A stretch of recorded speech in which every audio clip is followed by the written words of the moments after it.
تفہیم القرآن، روزانہ ایک رکوع، ترجمہ و تفسیر کے ساتھ قرآن کو سمجھیں۔ سبسکرائب کریں اور جڑے رہیں۔ وقال الملك إني أرى 7 بقرات سمان يأكلهن 7 عجاف و7 سنبلات خضر وأخر يابسات يا أيها الملأ أفتوني في رؤياي إن كنتم للرؤيا تعبرون۔ ایک روز بادشاہ نے کہا، میں نے خواب میں دیکھا ہے کہ 7 موٹی گائیں ہیں جن کو 7 دبلی گائیں کھا رہی ہیں، اور اناج کی 7 بالیں ہری ہیں اور دوسری 7 سوکھی۔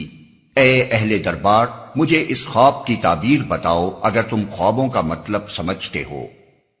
ایک روز بادشاہ نے کہا، بیچ میں کئی سال کے زمانہ قید کا حال چھوڑ کر اب سرشتہ بیان اس مقام سے جوڑا جاتا ہے جہاں سے حضرت یوسف علیہ السلام کا دنیاوی عروج شروع ہوا۔ اگر تم خوابوں کا مطلب سمجھتے ہو۔ بائبل اور تلمود کا بیان ہے کہ ان خوابوں سے بادشاہ بہت پریشان ہو گیا تھا، اور اس نے اعلان عام کے ذریعے سے اپنے ملک کے تمام دانش مندوں، کاہنوں، مذہبی پیشواؤں اور جادوگروں کو جمع کر کے ان سب کے سامنے یہ سوال پیش کیا تھا۔ قالوا أضغاث أحلام وما نحن بتأويل الأحلام بعالمين وقال الذي نجا منهما وادكر بعد أمة أنا أنبئكم بتأويله فأرسلون۔ لوگوں نے کہا، یہ تو پریشان خوابوں کی باتیں ہیں اور ہم اس طرح کے خوابوں کا مطلب نہیں جانتے۔ ان 2 قیدیوں میں سے جو شخص بچ گیا تھا اور اسے ایک مدت دراز کے بعد اب بات یاد آئی، اس نے کہا، میں آپ حضرات کو اس کی تعویل بتاتا ہوں، مجھے ذرا قید خانے میں یوسف کے پاس بھیج دیجئے۔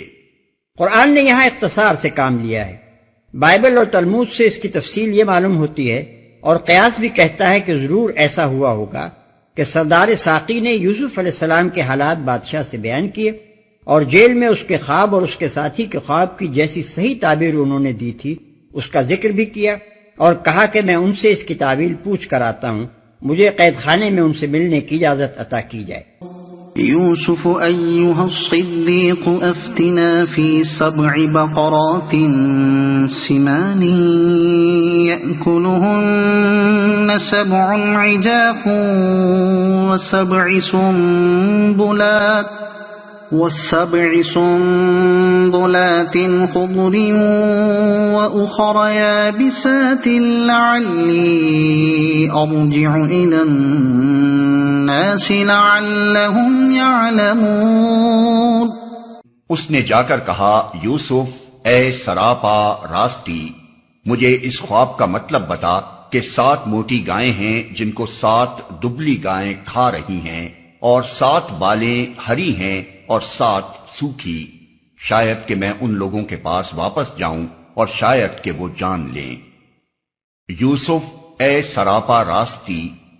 متن میں لفظ صدیق استعمال ہوا ہے، جو عربی زبان میں سچائی اور راست بازی کے انتہائی مرتبے کے لیے استعمال ہوتا ہے۔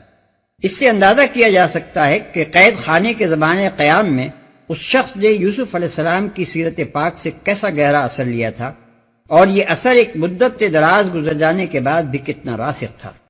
شاید کہ وہ جان لیں، یعنی آپ کی قدر و منزلت جان لیں اور ان کو احساس ہو کہ کس پائے کے آدمی کو انہوں نے کہاں بند کر رکھا ہے، اور اس طرح مجھے اپنے اس وعدے کے ایفا کا موقع مل جائے جو میں نے آپ سے قید خانے کے زمانے میں کیا تھا۔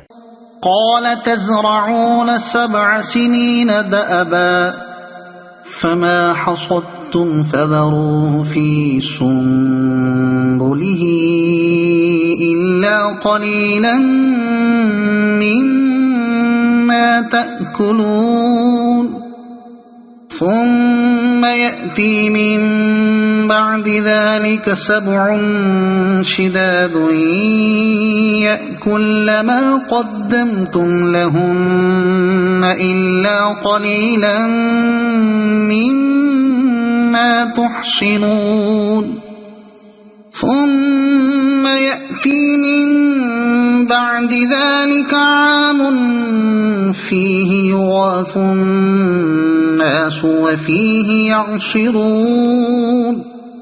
یوسف نے کہا 7 برس تک لگاتار تم لوگ کھیتی باڑی کرتے رہو گے، اس دوران میں جو فصلیں تم کاٹو ان میں سے بس تھوڑا سا حصہ جو تمہاری خوراک کے کام آئے نکالو اور باقی کو اس کی بالوں ہی میں رہنے دو۔ پھر 7 برس بہت سخت آئیں گے، اس زمانے میں وہ سب غلہ کھا لیا جائے گا جو تم اس وقت کے لیے جمع کرو گے، اگر کچھ بچے گا تو بس وہی جو تم نے محفوظ کر رکھا ہو۔ اس کے بعد پھر 1 سال ایسا آئے گا جس میں باران رحمت سے لوگوں کی فریاد رسی کی جائے گی اور وہ رس نچوڑیں گے۔ متن میں لفظ یعصرون استعمال ہوا ہے جس کے لفظی معنی نچوڑنے کے ہیں۔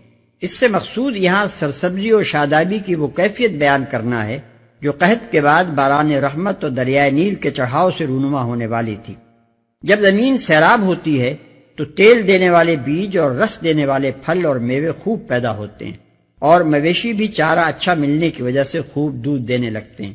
حضرت یوسف علیہ السلام نے اس تعبیر میں صرف بادشاہ کے خواب کا مطلب بتانے ہی پر اکتفا نہ کیا، بلکہ ساتھ ساتھ یہ بھی بتا دیا کہ خوشحالی کے ابتدائی 7 برسوں میں آنے والے قحط کے لیے کیا پیش بندی کی جائے اور غلے کو محفوظ رکھنے کا کیا بندوبست کیا جائے۔ پھر مزید برآں اپنے قحط کے بعد اچھے دن آنے کی خوشخبری بھی دے دی جس کا ذکر بادشاہ کے خواب میں نہ تھا۔